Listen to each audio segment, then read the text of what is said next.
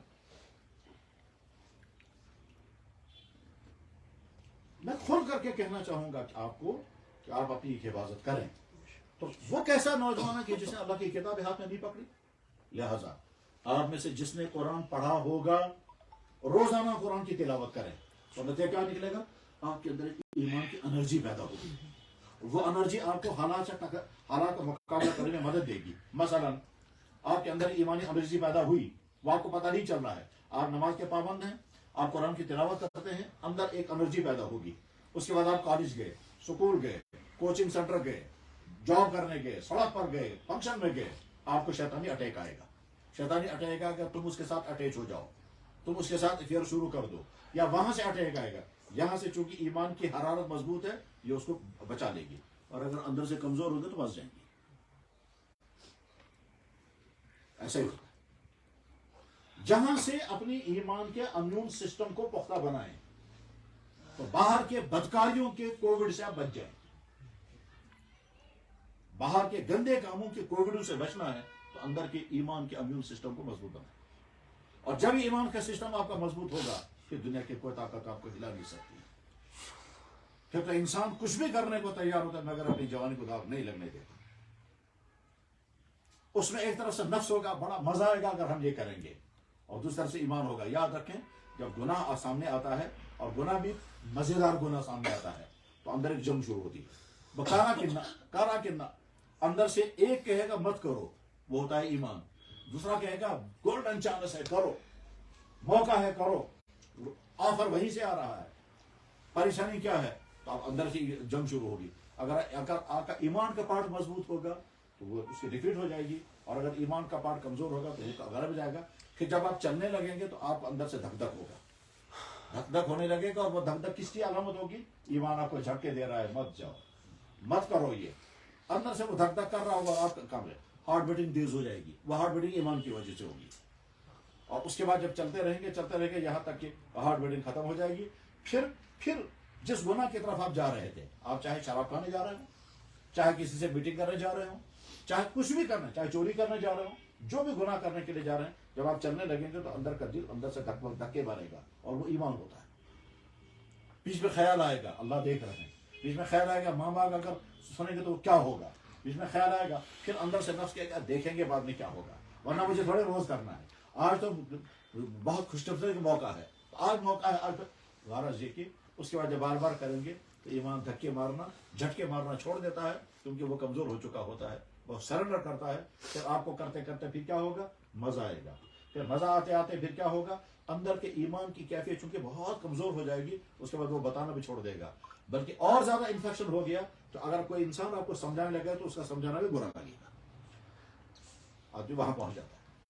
پھر اس کے شیطان چاہتا ہے اور آگے، تو پھر آپ کو استعمال کرے گا دوسروں کو بھی اس میں گھسیٹو، تب آپ دوسروں کو اس میں برائی کی طرف کھینچنے والے بنیں گے. پھر آگے چل کر کے شیطان ایک اور دھوکہ دیتا ہے، تم بولو اسلام دقیانوسی ہے، تم بولو اسلام یہ مسلمان بننا چاہے، یہ رجت پسند بننا ہے، یا بیکورڈ بننا ہے، ہمیں فارورڈ بننا ہے. فارورڈ بننے کا مطلب کیا ہوتا ہے؟ ڈانس کرو تو فارورڈ ہے، چرس پیو تو فارورڈ ہے، سکن ٹائٹ پہنو اور پھٹی ہوئی پینٹیں پہنو تو فارورڈ ہے.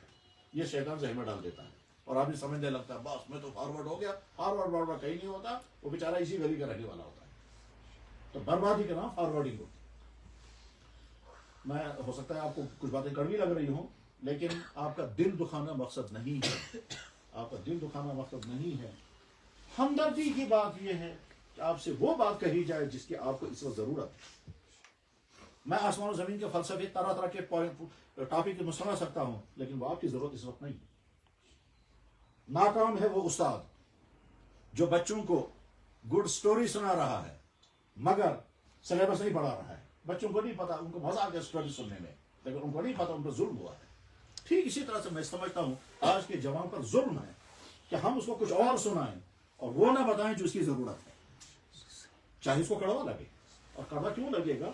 میں اس کی ہمدردی کی بات کہہ رہا ہوں اور کہنی ہے، بلکہ یوں کہیے کہ تم اپنے میں تمہارا دشمن نہیں، میں تو تمہارا ہمدرد، اور میں نہیں، آپ کا نبی آپ کا ہمدرد ہے، اور اتنا بڑا ہمدرد ہے، اتنا ہمدرد تمہارے والدین نہیں ہے۔ قرآن نے کہا النبی اولیٰ بالمؤمنین من انفسہم، نبی کی ذات اقدس تمہاری جانوں سے زیادہ تمہاری شفیق ہے، نبی کی ذات اقدس کا حق تم پر تمہاری جانوں سے بھی زیادہ ہے۔ النبی اولیٰ بالمؤمنین من انفسہم معناه النبی اشفق بالمؤمنین من انفسہم، اور معناه النبی ارفق بالمؤمنین من انفسہم او احق بالمؤمنین۔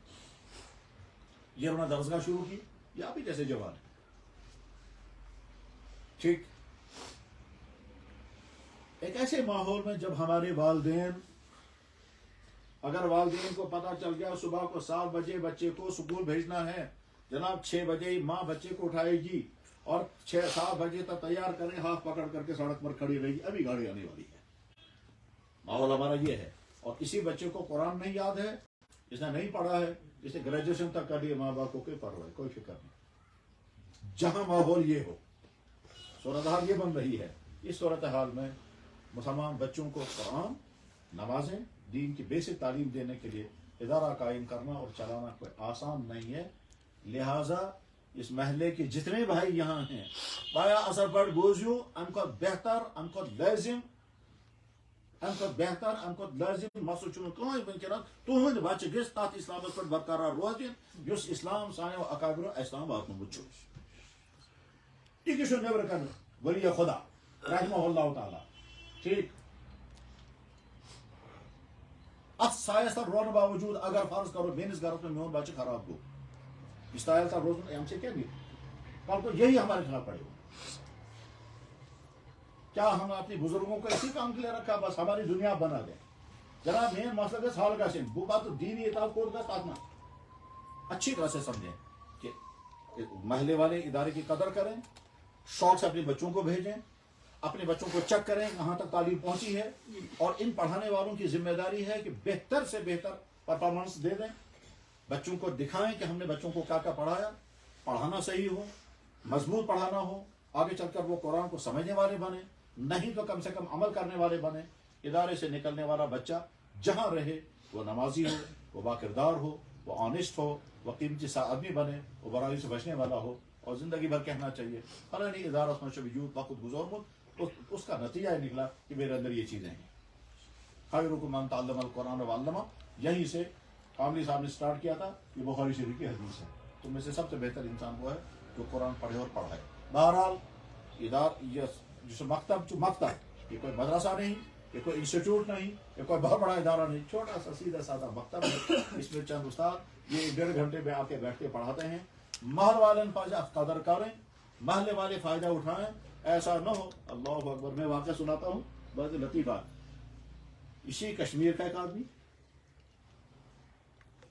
پرتگال میں ہے، میرا جاننے والا ہے، مجھے نام بھی اس کا معلوم ہے، میرے پاس بہت دفعہ آیا بھی ہے، کشمیر کا رہنے والا، پرتگال میں اس نے نکاح کیا ایک ایسی لیڈی کے ساتھ کہ جو مسلمان نہیں تھی، بعد میں وہ مسلمان ہوئی، آج وہ اس کے ساتھ رہتی ہے، ٹھیک ہے، ٹھیک ہے۔ جہاں جس شہر میں یہ ہیں وہاں کوئی اور مسلمان نہیں ہے، بزنس کر رہا ہے، اور کشمیر آرٹ کے ساتھ، ٹھیک ہے۔ 50 کلومیٹر دور یا 40 کلومیٹر دور کوئی ایک صاحب ہیں جو وہاں 200-300 مسلمانوں کو نماز پڑھاتے ہیں۔ یہ 200-300 مسلمان عرب ملکوں کے ہیں یا کسی اور مسلمان کنٹری کے آئے ہوئے وہاں بزنس کرنے کے لیے، ان کا کوئی امام صاحب بھی ہے، وہ مستقل امام نہیں، وہ بھی ایک بزنس مین ہے، لیکن وہ ان کو نماز پڑھاتا ہے۔ یہ لیڈی جس نے کلمہ پڑھا ہے، وہ اپنے 4 سال کے بچے کو روزانہ ڈرائیو کر کے 50 کلومیٹر دور لے جاتی ہے، اور آدھا گھنٹہ اس کے بعد بٹھا کر کے کلمہ یاد کراتی ہے، نماز یاد کرے، پھر اس کو واپس آتی ہے۔ میں نے اس لیڈی کو بھی دیکھا، وہ بچہ بھی مجھے دکھائے گا، اور باپ تو ہے ہی کشمیر کا، وہ تو کشمیر کا ہی۔ میں نے کہا کیوں؟ کہتا ہے لیڈی یہ کہتی ہے کہ میں نے بہت زمانہ کفر میں گزارا ہے، کم سے کم میرا بچہ ویسا نہیں بننا چاہیے۔ میں نے کہا یار سشے تیز فکر یہ چاہے زنان ہے، تب جناب مین خطا زیادہ انسی، بلکہ ایک دفعہ اس نے مجھے سوال پوچھا، میں نے کہا یار نہ میں یہ سوال کر سکوں گا نہ تم کر سکتے، تو تمہاری بیوی نے سوال کیا ایسا، اور میں سنا دیتا ہوں آپ کو۔ میں یہی کشمیر میں تھا، پرتگال سے اس نے فون کیا، کہنے لگا ہم کو 1 مہینہ ہو گیا کانٹیکٹ کرتے ہوئے نہیں ہو رہا ہے، اس وقت ہو گیا کانٹیکٹ، ہمارے جلدی سوال سن لیں۔ میں نے کہا بتائیے،